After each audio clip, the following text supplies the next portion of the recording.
এখন এই যে সেনাবাহিনী নিয়ে এখন বিভিন্ন কথা উঠেছে, বিশেষ করে জাতিসংঘের মানবাধিকার বিষয়ক হাই কমিশনার ভলকার টুর্কু কয়েকদিন আগে তিনি বলছেন যে সেনাবাহিনীকে বল প্রয়োগ না করতে তারা বলেছিলেন। সমালোচনা গায়ে নিতে হবে। জুম্মার 8 দিন হয়েছে, তুমি এমনিও কিন্তু পক্ষপাত দুষ্ট ব্লুটেড বয় সার্জিস। আর এবার কেউ খাবে তো কেউ খাবে না, তা হবে না। এদিকে এবার সার্জিস সহ অনেক সমন্বয়কদের গোপন তথ্য ফাঁস হয়, দেশের রাজনৈতিক পরিস্থিতির পালাবদল হয়। অন্যদিকে ডক্টর ইউনূসের বিরুদ্ধে গিয়ে অনেকের অবস্থা খারাপ হয়। আন্তর্জাতিক চাপ আসে বাংলাদেশে, কি হবে এখন রাজনৈতিক প্রেক্ষাপটের?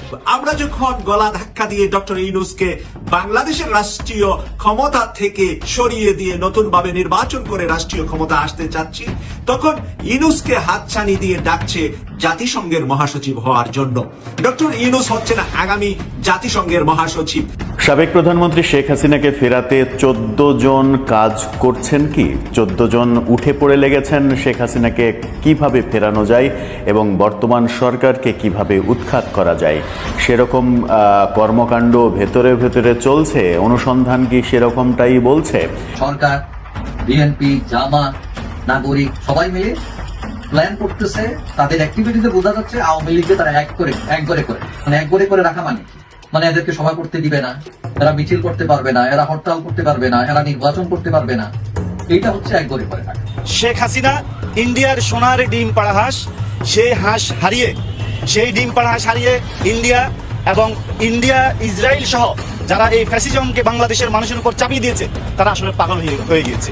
এই বঙ্গভবন যেটা হচ্ছে আমাদের রাষ্ট্রপতির নিবাস, সেইখানটা ঘেরাও করবে, তাকে আরেকবার পদত্যাগে বাধ্য করার জন্য চেষ্টা করবে, যেটা কিছুদিন আগেও করেছে, একবার নয় একাধিকবার। সেই জায়গায় দাঁড়িয়ে সেনাবাহিনী এই দেশটাকে স্থিতিশীল করার জন্য সবচেয়ে বড় ভূমিকা এবং তারা শেখ হাসিনাকে ফেরাবেন বা এই আজকের যে যিনি সরকার প্রধান আছেন ডক্টর ইউনূসকে তাড়াবেন, এটি তাদেরকে দায়িত্ব নিতে হবে এবং এটির মাধ্যমেই তাদেরকে প্রমাণ দিতে হবে যে তারা। গাইস, এতক্ষণ দেখলেন আজকের ভিডিও শিরোনাম, আর এখন দেখবেন বিস্তারিত। ইতিমধ্যে আজকের ভিডিও শিরোনাম দেখে কিন্তু বুঝতেই পারছেন আজকের খবরটা কতটা গুরুত্বপূর্ণ। দয়া করে কেউ স্কিপ করবেন না। যদিও বর্তমান বাংলাদেশের রাজনীতির অবস্থা বিশাল ভয়াবহ, আপনারা ভিডিও স্কিপ করে দেখলে খবরের কিছুই বুঝতে পারবেন না। যাই হোক বন্ধুরা, আজকের খবর নিয়ে আমরা পর্যালোচনা এবং তদন্ত করে বেশ কয়েকটি খুবই গুরুত্বপূর্ণ তথ্য এবং ভিডিও ফুটেজ পাই, যা আজকের ভিডিওতে সেগুলোই এক এক করে ধারাবাহিক তুলে ধরবো। যদিও আজকের ভিডিওটা কিছুটা লং হতে পারে, তবে আজকের ভিডিওতে জানতে পারবেন এমন কিছু অজানা গোপন তথ্য যা জানলে আপনিও ইতিমধ্যে অবাক হতে বাধ্য। সেই সাথে আরো জানতে পারবেন বর্তমান বাংলাদেশের রাজনীতির প্রেক্ষাপট আসলে কোন দিকে যাচ্ছে। বন্ধুরা চলুন, ভিডিওতে আজকের বেশি কথা বাড়াবো না, সরাসরি আজকে আমরা চলে যাব মূল ভিডিওতে। তো এখন এই যে ভিতরের অনেক খবর আছে যেটা আমজনতা, পাবলিক কর্মীরা জানে না। এখন এই যে সেনাবাহিনী নিয়ে এখন বিভিন্ন কথা উঠেছে, বিশেষ করে জাতিসংঘের মানবাধিকার বিষয়ক হাই কমিশনার ভলকার টুর্কু কয়েকদিন আগে তিনি বলছেন যে সেনাবাহিনীকে বল প্রয়োগ না করতে তারা বলেছিলেন, নইলে জাতিসংঘের শান্তি মিশনে নিয়োগ বন্ধ হয়ে যাবে তাদের। এবং এইটা বলার পরে, হুমকি দেওয়ার পর লোভনীয় চাকরির স্বার্থে সেনাবাহিনী ঘুরে যায়। অর্থাৎ তিনি বলতে চাচ্ছেন সেনাবাহিনী বিক্রি হয়ে যায় জাতিসংঘের কাছে। এখন সেনাবাহিনী তার এই বক্তব্যের জবাব দিয়েছে। তারা বলছে যে টুর্কো সেনাবাহিনীকে এরকম কথা বলেননি, তিনি সরকারকে বলতেও পারেন, সেটা তারা জানে না। এখন জাতিসংঘের মহাসচিব আন্তোনিও গুতেরেসের সঙ্গে সাক্ষাৎ করেছেন সেনাপ্রধান গতকাল শনিবার, এবং সেনাপ্রধানের এই সাক্ষাৎ যেটা বলা হয়েছে যে এটা সৌজন্য সাক্ষাৎ। এখন কেউ মনে করছেন যে এটাকে আসলে সৌজন্য সাক্ষাৎ নাকি শান্তি মিশনে আমাদের নিয়োগ অব্যাহত রাখার প্রচেষ্টা। এখন ইতিমধ্যেই পুলিশ, র্যাবের অনেক সদস্যের বিরুদ্ধে মানবতা বিরোধী অপরাধের অভিযোগ উঠেছে। এর প্রেক্ষিতে জাতিসংঘ শান্তি মিশনে বাংলাদেশের নিয়োগ যদি বন্ধ হয়ে যায়, তাহলে বাংলাদেশ অনেকটা বেকায়দায় পড়ে গেছে। এবং সেনাবাহিনী, পুলিশ, যারাই বলেন না কেন, যারা শান্তি মিশনে যান, সবারই একটা লক্ষ্য থাকে, ওখানে গেলে অনেক প্রচুর টাকা পয়সা পাওয়া যায়, অর্থাৎ জীবনটা গুছানো যায় সৎভাবে। সুতরাং এইটা যাতে হাত ছাড়া না হয় সেই জন্য সেনাবাহিনী হয়তো সবসময় অ্যালার্ট থাকে। এখন শোনা যাচ্ছে জাতিসংঘের মহাসচিব জাতিসংঘ মিশনে বাংলাদেশের দায়িত্ব পালনকে সাধুবাদ জানিয়েছেন, প্রশংসা করেছেন। এখন সরকার বিরোধী কিছু কিছু লোক মনে করছেন এবং তারা এখনো বিশ্বাস করেন যে সেনাবাহিনী জাতিসংঘের কাছে বিক্রি হয়ে গিয়েছিল, লোভনীয় চাকরির লোভে তারা জুলাই আন্দোলনে নির্লিপ্ত ছিল, যার কারণে শেখ হাসিনা সরকারের পতন হয়। আবার কেউ কেউ বলছেন যে সেনা প্রধানের করণীয় কিছুই ছিল না সেই মুহূর্তে, তিনি তার বাহিনীর মতামতকে প্রাধান্য দিয়েছিলেন। এখন 5 আগস্টের কারণে সেনাপ্রধান কারো কারো কাছে হিরো হয়ে গেছেন, কারো কারো কাছে আবার জিরো। তো সেটা যাই হোক, রাজনীতির অনেক প্যাচাল থাকে, অনেক কিছুই থাকে যেটা হয়তো আমরা জানি না। তবে আসল কথা হচ্ছে যে সেনাবাহিনী এই দেশের মানুষেরই একটি অংশ। তারা যাতে দেশের গণতন্ত্র চর্চা, দেশ ও মানুষের কল্যাণে একনিষ্ঠ থাকে, যাতে সকল ষড়যন্ত্র এড়িয়ে চলে। দর্শক, 4 দিনের সফর শেষ করে ঢাকা ছেড়েছেন জাতিসংঘের মহাসচিব। দর্শক, 4 দিন সফর করেছেন বাংলাদেশে জাতিসংঘের মহাসচিব অ্যান্টনিও গুতেরেস।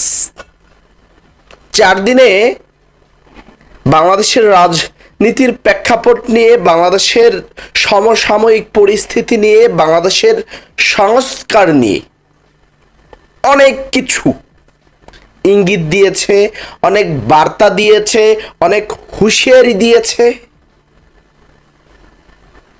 অনেক রহস্যজনক কথাও বলেছে। আমি কিন্তু গত পরশুদিন আমি কিন্তু বলেছিলাম ডক্টর মোহাম্মদ ইউনূসের হাত অনেক গভীরের হাত। কেউ চাইলেই ডক্টর মোহাম্মদ ইউনূসকে সরিয়ে দিবে, সেটা সম্ভব নয়। আমাকে বেশ কয়েকজন লোক বলেছে, ভাই, ডক্টর মোহাম্মদ ইউনূসকে এত সহজে কেউ নাড়াচড়া দিতে পারবে না, কারণ এর পিছনে যুক্তরাজ্য, যুক্তরাষ্ট্র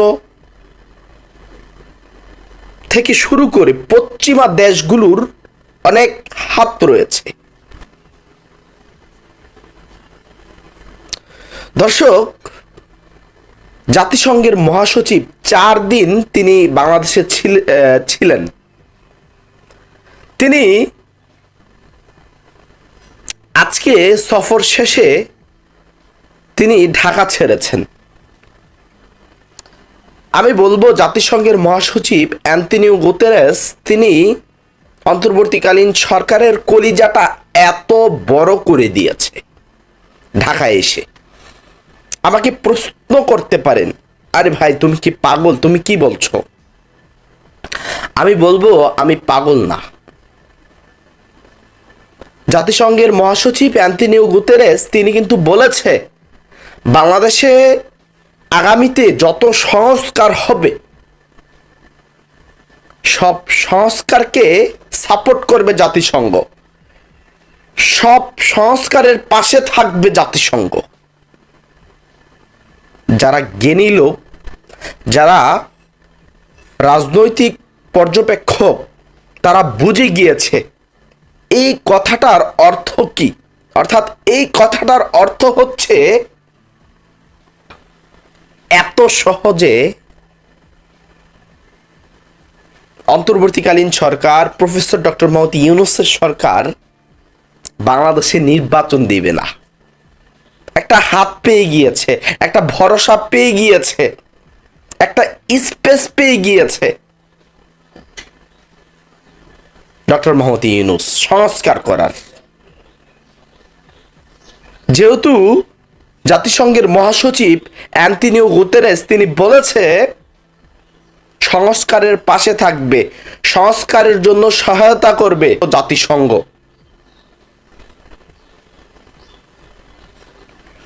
সেহেতু ডক্টর মোহাম্মদ ইউনূস তার কলিজাটা বড় হবে, অন্তর্বর্তীকালীন সরকারের কলিজাটা বড় হবে, এটা স্বাভাবিক।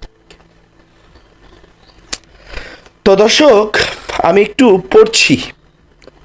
4 দিনের সফর শেষ করে ঢাকা ছেড়েছেন জাতিসংঘের মহাসচিব। আমি আসবো দর্শক, মন্তব্যতে আসবো, একটু রিপোর্টটা পড়ছি।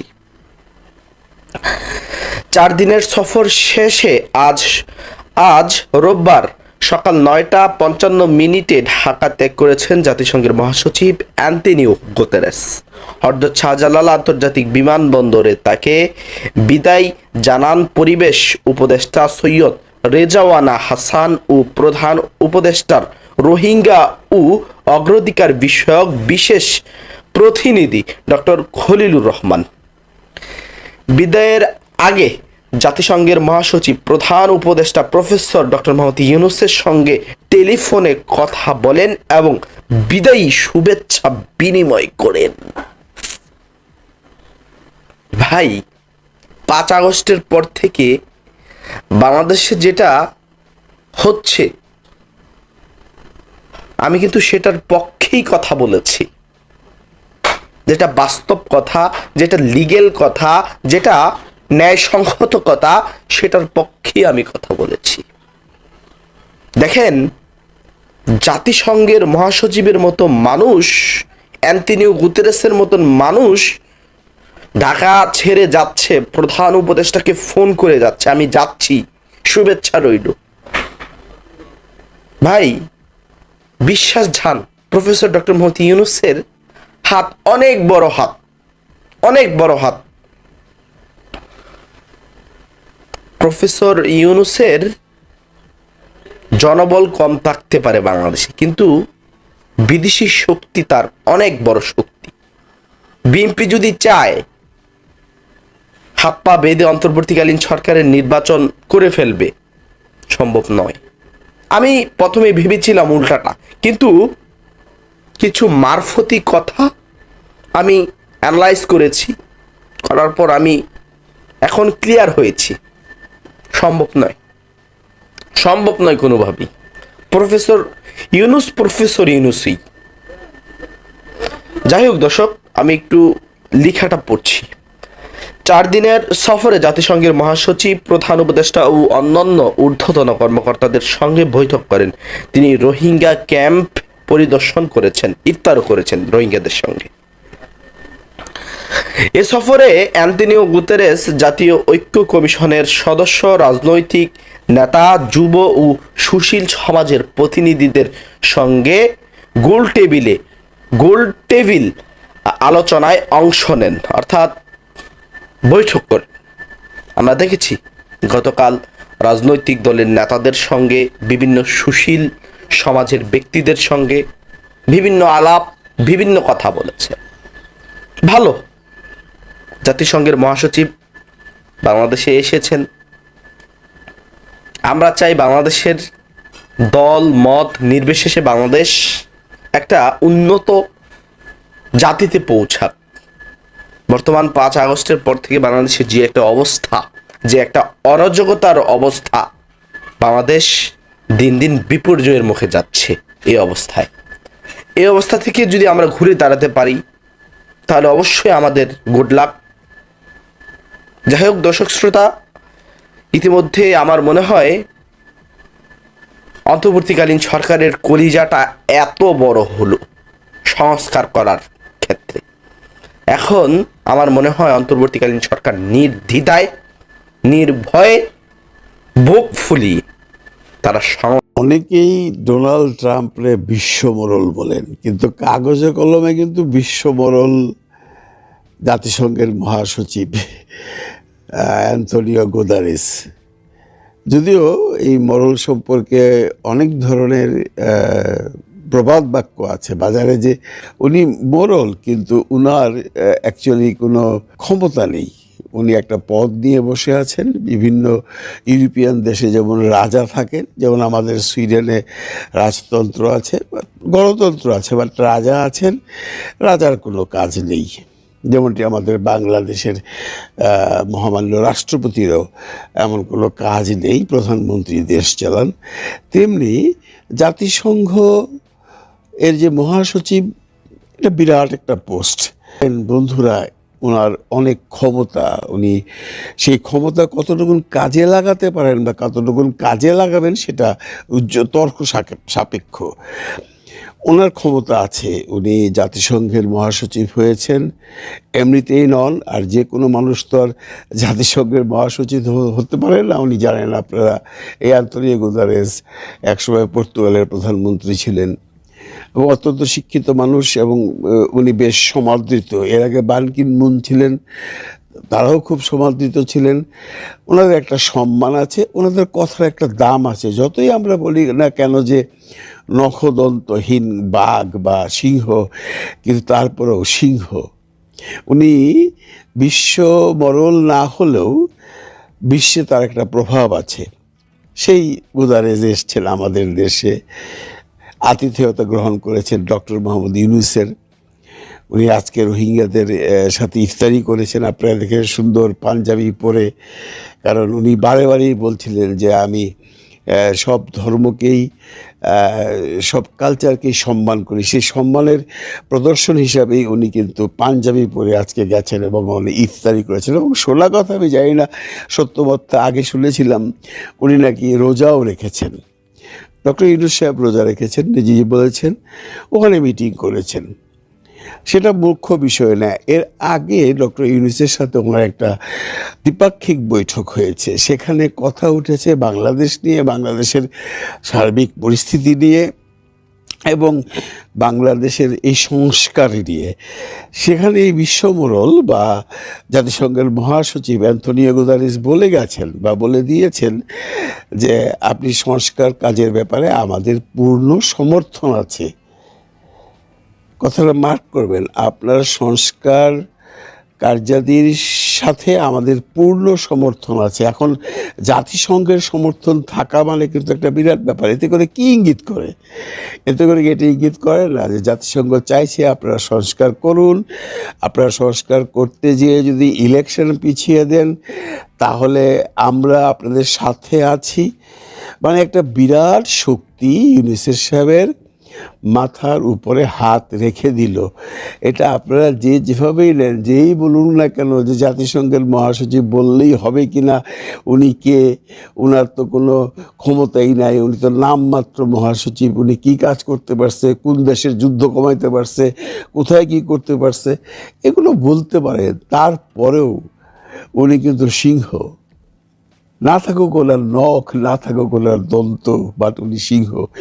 উনি যে বার্তাটা আজকে দিয়েছেন এটা কিন্তু ডক্টর ইউনূসের জন্য একটা বিরাট আশীর্বাদ স্বরূপ আমি মনে করি। কারণ উনি যদি বলে যেতেন যে দেখুন আপনি সংস্কার বাদ দিন, আপনি ইলেকশন দিয়ে গণতান্ত্রিক সরকারের কাছে ক্ষমতাটা হস্তান্তর করে আপনি আপনার মতো সম্মান নিয়ে চলে যান, তাহলে কিন্তু ডক্টর ইউনূস হয়তো বা একটু বিপাকে পড়তেন, ভাবতেন যে না, আমার তো একটা সমর্থনই কেউ করে না, আমাকে জাতিসংঘই সমর্থন করছে না। জাতিসংঘের একটা ভূমিকা যে আমাদের দেশে আছে সেটা আপনারা অলরেডি জেনে ফেলেছেন যে জাতিসংঘ থেকে মানবাধিকার সংস্থার ফলকেন টুর্ক এসেছিল। উনি এসে আমাদের যে বিগত আন্দোলনের সময় কি ঘটেছে, যে বিভিন্ন রকম অন্যায় অত্যাচার হয়েছে, এগুলো মানবাধিকার সংস্থা থেকে ফলকেন টুর্ক নিজে এসে এখানে জরিপ করে গেছেন এবং উনি একটা রিপোর্ট দিয়েছেন। আমরা ওই রিপোর্ট নিয়ে তো আপনারা খুব আলোচনা করছেন যে জাতিসংঘ বলেছে এটা হয়ে গেছে, তার মানে হয়ে গেছে, তার মানে জাতিসংঘকে আমাদের দাম দিতেই হবে। জাতিসংঘের একজন হাই কমিশনার, মানে উনি হলেন মানবাধিকার সংস্থার হাই কমিশনার, ওনার কথাকে যদি আমরা দাম দেই তাহলে ওই সংস্থার সর্বোচ্চ পদে যিনি বসে আছেন, যিনি মহাসচিব অ্যান্তোনিও গুতেরেস, তার কথায় কেন আমরা দাম দেব না? অবশ্যই দিতে হবে। এই কথাটার ভিতরে অনেক কিছু লুকিয়ে আছে, অনেক কিছু বুঝতে হবে আপনাদের, অনেক কিছু ভাবতে হবে আপনাদের যে দেশ কোন দিকে যাচ্ছে। ইউনূস সরকার কার আশীর্বাদে এখানে বসে আছে? ইউনূস সরকার কতদিন এখানে বসে থাকবে? যদিও অনেক জনগণ বলছেন, বিভিন্ন কমেন্টে গিয়ে দেখবেন একটা গ্রুপ বলছেন যে ইউনূস সরকার 5 বছর থাকুক, 10 বছর থাকুক, আমরা এমন রাষ্ট্রপ্রধান বা রাষ্ট্রনায়ক এর আগে পাইনি। আজকেও উনি যখন চিটাগংয়ে বক্তৃতা করছিলেন কক্সবাজারকে নিয়ে যে সে কী সুন্দর সুন্দর কিছু কথা বলেছে, এগুলো যে কোনো একজন সাধারণ মানুষের মনে গেঁথে যাবে বন্ধুরা। সেই লবণ নিয়ে, ট্যুরিজম নিয়ে, তারপরে বিভিন্ন ব্যাপার নিয়ে উনি তার আঞ্চলিক ভাষায় যে বক্তৃতাটা দিয়েছেন, সেটা বক্তৃতা মনে হয়নি, মনে হয়েছে যে এই সরকারের সাথে জনগণের একটা ইন্টারাকশন। সরকার কত কাছের মানুষ। বারবারই উনি বলছিলেন যে আপনারা কোনো একটা প্রস্তাব নিয়ে আসুন, আপনারা হসপিটাল করুন, শুরু করুন, আপনারা যে কোনো ব্যাপারে সাহায্যের জন্য আমাদের কাছে আসুন, আপনারা কোনো সরকার কোনো কিছু করে দেবে না। এবং হসপিটাল নিয়ে যে উনি একটা সুন্দর ব্যাখ্যা দিয়েছেন যে সরকারি হসপিটাল করে লাভ কি, ওখানে ডাক্তার নাই, ইনস্ট্রুমেন্টস নাই, সেবা নাই, খামাখা টাকা পয়সা যাচ্ছে, আপনারা প্রাইভেটলি করেন। এই ধরনের কথাবার্তা অনেক কিছু বলেছেন, সেটা আলোচ্য বিষয় নয়। আলোচ্য বিষয় হলো জাতিসংঘের মহাসচিব যে বলেছেন যে আপনি যদি সংস্কার করতে চান আপনি করেন জাতিসংঘ, বা আমরা আপনার পাশে আছি। জাতিসংঘ পাশে থাকা মানে জাতিসংঘের যতগুলো দেশ আছে তার ম্যাক্সিমামই পাশে থাকা, তার মানে বিশ্ব এখন সাপোর্ট করছে ডক্টর মোহাম্মদ ইউনূসকে। এর কিন্তু একটা ইঙ্গিত দিয়ে যায়। আমরা যেভাবেই বলি উনি কোন ক্ষমতায় বসে আছেন, উনি কাকে দিয়ে বসিয়েছেন, কে তাকে বসিয়েছে, সেগুলো এখন আর আলোচনার বিষয়বস্তু নয়। এখন ব্যাপারটা ইন্টারন্যাশনাল চলে গেছে। এখন যেহেতু বিশ্বের বড় বড় নেতারাও তাকে সাপোর্ট করছে এবং জাতিসংঘও তাকে সাপোর্ট করছে, তখন আমাদের ধরে নিতেই হবে যে প্রফেসর ইউনূসের গদি আস্তে আস্তে শক্ত হচ্ছে। আরেকটা বড় কথা হলো উনি কবে নির্বাচন দেবেন, সেটা কি পূর্ণ সংস্কার করে দেবেন। উনি বলেছেন যদি পূর্ণ সংস্কার করতে যাই তাহলে 26 জুন জুলাইয়ের আগে আমাদের নির্বাচন দেওয়া সম্ভব নয়। এটা বলেছিলেন শফিক সাহেব, ওনার যে প্রেস সচিবের কথা, মানে ওনারই কথা। আর যদি আপনারা অর্ধেক সংস্কার চান তাহলে ডিসেম্বরে নির্বাচন দেওয়া সম্ভব। এদিকে বিভিন্ন পার্টিরা বলছেন, বিভিন্ন দলরা বলছেন যে আপনি একটা রোড ম্যাপ দিন। আমার মনে হয় এখন রোড ম্যাপও চলে আসবে, যেহেতু এই যে মহাসচিব মহোদয় এসছেন, ওনার সাথে কথার পর প্রফেসর ইউনূসের প্ল্যানিংগুলো টোটালি চেঞ্জ হয়ে যাবে। সেটা আমরা হয়তো আগামী 2-3 দিনের মধ্যে দেখতে পাবো উনি কোন পথে চলছেন। উনি কি ডিসেম্বরে ইলেকশন দিবেন না জুন 26-এ দিবেন, সব কিছু ডিপেন্ড করবে সামগ্রিক পরিস্থিতির উপর। আমরা চিৎকার করলেও কোনো লাভ নেই, আমরা বললেও কোনো লাভ হবে না। উনি একটা এইম নিয়ে, একটা গোল নিয়ে উনি যাচ্ছেন এবং সেই গোলে যাওয়ার সময় সে যে বলটা নিয়ে যাচ্ছেন, তার যে আশেপাশের খেলোয়াড়রা সবাই তাকে সাপোর্ট দিচ্ছে, এটা আপনাদের ভাবতে হবে। কারণ আমি বারবারই বলি জাতিসংঘের মহাসচিব ফেলনা কোনো মানুষ নয় এবং ফেলনা কোনো পোস্ট নয়। উনি যখন আজকে বলে গেছেন যে আমরা আপনাকে পূর্ণ সমর্থন দিচ্ছি, এর মানে বিশ্বই প্রফেসর ডক্টর মোহাম্মদ ইউনূসকে সমর্থন দিচ্ছেন। এই সমর্থনের জোরে উনি কি ওনার ক্ষমতা দখল করে বসে থাকবেন, নাকি উনি সময় মতো ইলেকশন দিয়ে চলে যাবেন, সেটা সময় বলে দেবে। তবে একটা কথা ঠিক, উনি কিন্তু ওনার কথায় বারেই বোঝাতে চাইছেন যে আমি ক্ষমতা দখল করার জন্য বসে থাকিনি, বা আরেকটা 111 এই দেশে হবে না। আমরা জামায়াতের ইফতার পার্টিতে জনাব কাদের সিদ্দিকীকে দেখা গেছে, সেটা নিয়ে অনেক আলোচনা, হাসাহাসি, ট্রোল সবই হচ্ছে। কারণ আছে, কারণ শেখ হাসিনার সময় বেশ কিছুদিন আগেই তিনি একবার বলেছিলেন জামায়াতের সাথে তিনি বেহেশতেও যেতে চান না। হ্যাঁ, বলেছেন, এবং সেটা তিনি বলতে পারেন, কারণ তিনি একজন ভেটারান মুক্তিযোদ্ধা। জামায়াতের মুক্তিযুদ্ধের সময়কার যে ইতিহাস এবং সেখান থেকে এখনও তাদের বেরিয়ে না আসার চেষ্টা এবং এখনও ক্রমাগত যে ডিনায়াল আছে, সেই পরিপ্রেক্ষিতে জনাব কাদের সিদ্দিকী এভাবে বলতেই পারেন। কিন্তু তিনি এখন ঘুরে বেড়ান জামাতের ইফতার পার্টিতে।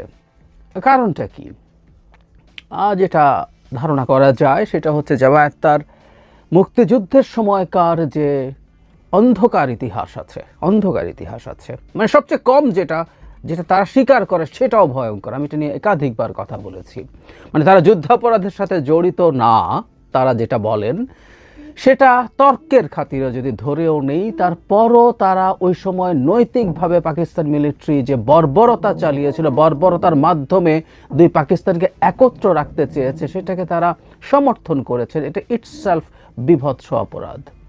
যাই হোক, তাদের ওই যে একটা নেগেটিভ বা অন্ধকার সময় আছে, আমি ধারণা করি বা ধারণা করা যায় জনাব কাদের সিদ্দিকীকে নিয়ে তারা সেটা একটু কাটিয়ে ওঠার চেষ্টা করছেন, তার মতো এত বড় একজন মুক্তিযোদ্ধাকে সেখানে নিয়ে। কিন্তু কথা সেটা না, কথা হচ্ছে এই কাদের সিদ্দিকীর মতো মানুষকে নিয়ে জামায়াত আসলে তার নিজের বাজে সুবিধাবাদ দেখাচ্ছে। আমি জানি অনেকেই বলবেন, আমি জামায়াতের বিরুদ্ধে কথা বলতে গেলেই আপনারা অনেকে হাজির হন, গালিগালাজ করেন। মানে যে দলটার সাথে নামের সাথে ইসলামই আছে সেই দলের সমর্থকরা অকথ্য গালিগালাজ করেন। এটা খুবই খুবই সারপ্রাইজিং। অবশ্য আমি গালি দেওয়ার অধিকারে বিশ্বাসী, সেজন্য আমি কমেন্ট বক্স বন্ধ রাখি না, ফিল্টার করি না, গালি দিতেই পারেন। কিন্তু যে কথাটা বলছি, যে দলটার সাথে ইসলাম শব্দটা আছে, সেই দলটার স্ট্যান্ডার্ড অনেক ক্ষেত্রেই অনেক দলের চাইতে আলাদা হবে। আর সুতরাং সে তার চরিত্রের জায়গা থেকে সরে কাদের সিদ্দিকীকে নিয়ে আসার মধ্যে বড় প্রশ্ন আছে। নট অনলি এই কারণে যে কাদের সিদ্দিকী মুক্তিযোদ্ধা, কাদের সিদ্দিকী শেখ হাসিনার কোলাবরেটরে পরিণত হয়েছিলেন শেষ সময়ে এসে। 18 সালের নির্বাচনের আগে তিনি শেখ হাসিনা বিরোধী যে জোট হয়েছিল জাতীয় ঐক্য ফ্রন্ট, তার অংশ ছিলেন। পরবর্তীতে তিনি সর্বোচ্চ চেষ্টা করেছেন আওয়ামী লীগে ভিড়ে যেতে। শেখ হাসিনা তাকে হয়তো শেষ পর্যন্ত ভিড়তে দেননি।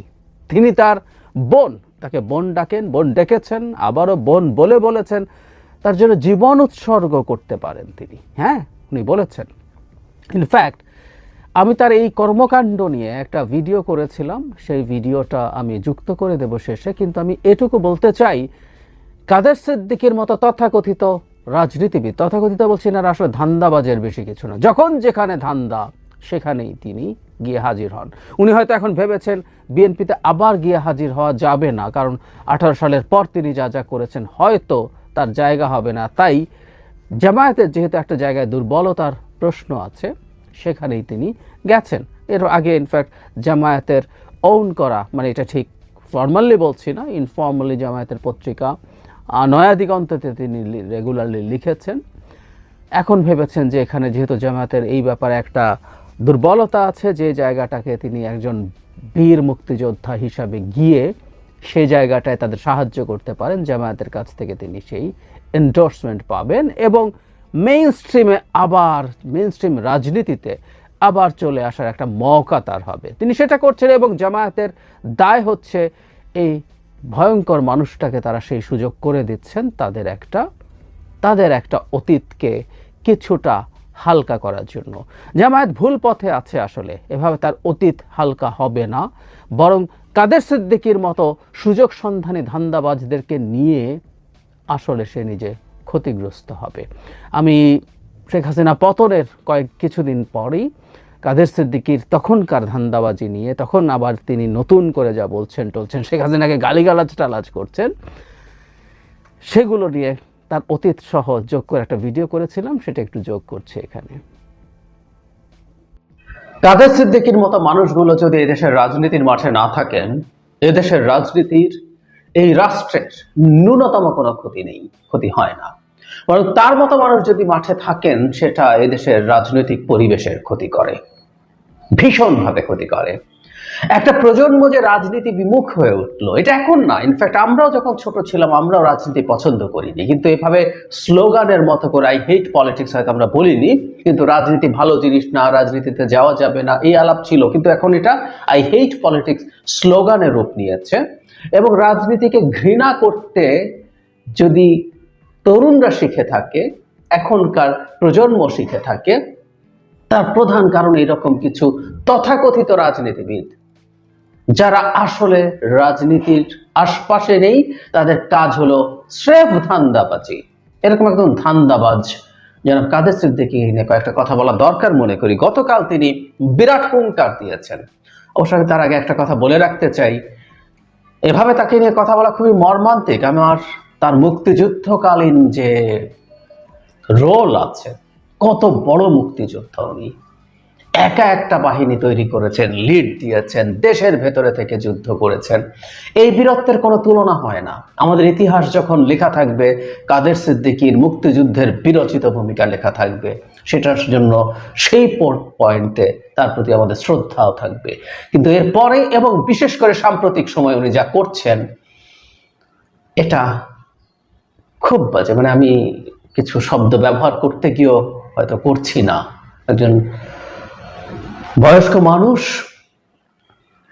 একজন এককালীন বিরাট মুক্তিযোদ্ধা। আমি মুক্তিযোদ্ধাদেরকে খুব শ্রদ্ধা করি, করতে চাই, আর তার মতো মুক্তিযোদ্ধা অকল্পনীয় ব্যাপার।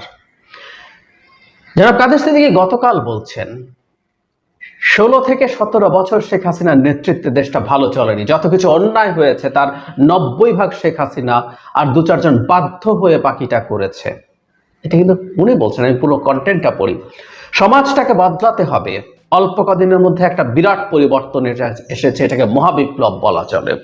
গত 16 থেকে 17 বছর শেখ হাসিনার নেতৃত্বে দেশটা ভালো চলেনি। অনেক মুখে মনে করেন আওয়ামী লীগের সরকার, আমি বলবো না, আওয়ামী লীগের সরকারও ছিল না, মানুষের সরকারও ছিল না, শেখ হাসিনা সরকার ছিল, এবং যত কিছু অন্যায় করেছে তার 90% শেখ হাসিনা, বাকি বাধ্য হয়ে হয়তো 2-4 জন করেছে। এর পরিবর্তন দরকার।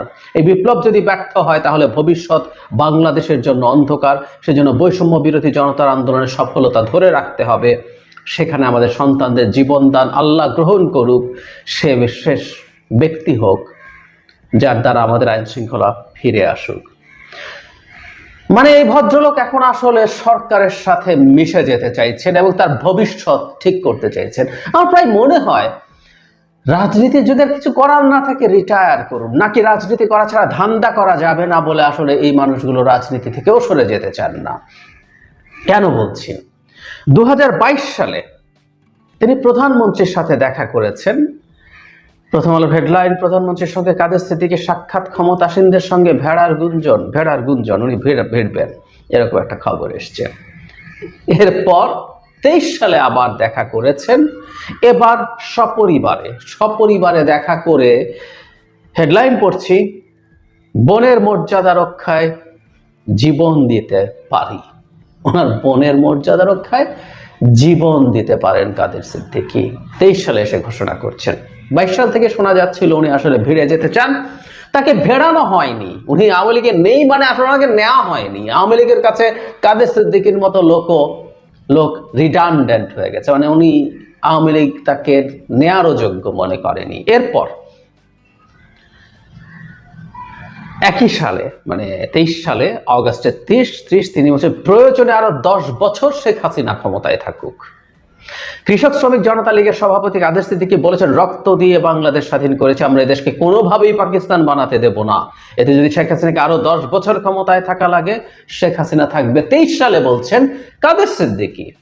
সেই কাদের সিদ্দিকী এখন আলাপ করছেন শেখ হাসিনা এই মূল কালপ্রিট, যিনি চুরি সব 90% করেছেন, বাকি 2-4 জন বাকিটা করেছে বাধ্য হয়ে। এত বড় ক্রিমিনাল শেখ হাসিনা, তো শেখ হাসিনার সাথে 10 বছর শেখ হাসিনা ক্ষমতা রাখতে চেয়েছেন কেন? শেখ হাসিনাকে শেখ হাসিনার জন্য জীবন দিতে চেয়েছিলেন কেন? খুব ভয়ঙ্কর শব্দ আসে এই দুটো জিনিস যদি পাশাপাশি তুলনা করি, তাই না? এটা কি বিভৎস প্রতারণা খুব সফট শব্দ, বাটপারি। ক্ষমতার সাথে থাকার জন্য যে কোনো কিছু বলার এবং যে কোনো কিছু করার চেষ্টা। ইভেন তিনি, আমি একটা রিপোর্টের ভেতরে আছে, উনি ঐক্যফ্রন্টে 18 সালে নির্বাচন, ওটাকে আটারলি ভুল বলে মনে করেন। ওই জোটে যাওয়াটাকে বিরাট ভুল মনে করেন। ওই সময় ওই জোট নির্বাচনে গিয়েছিল এবং আমি মনে করি 18 সালের ওই নির্বাচন শেখ হাসিনাকে আসলে ধ্বংস করেছে। কারণ ওখানে যে ব্যাপক লুটপাট হয়েছে, ভোটের নামে ভোট ডাকাতি হয়েছে, রাতে ভোট হয়েছে, সারা পৃথিবীতে শেখ হাসিনাকে আমি ব্যক্তিগতভাবে মনে করি ওই রাতে সিল মেরে আওয়ামী লীগ নামের দলটার মৃত্যু ঘটে গেছে।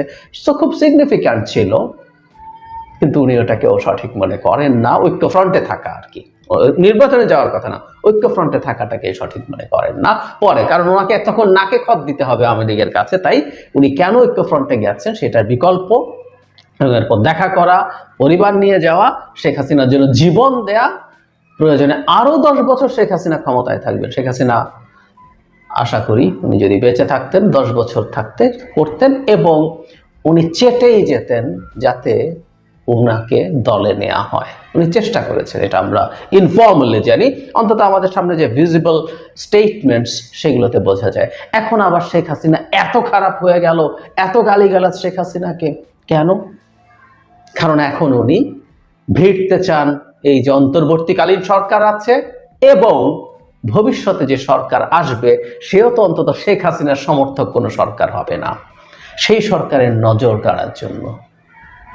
ওনার আবার দোষ কি আমরা অনেক সময় ভুলেও যাই। এই সরকারের মধ্যেই কিছু লোকজন আছে না যারা বিভিন্ন সময় বিভিন্নভাবে শেখ হাসিনার সাথে কোলাবোরেট করেছেন, করেও এই সরকারে আছেন এবং অনেকে আবার নতুন করে ভিড়ে যায়। আমরা অনেক জায়গার খবর জানি যারা বিভিন্ন জায়গায় এই সরকারের সাথে বা বিএনপির সাথে খাতির করে ভিড়ে যাওয়ার চেষ্টা করছে।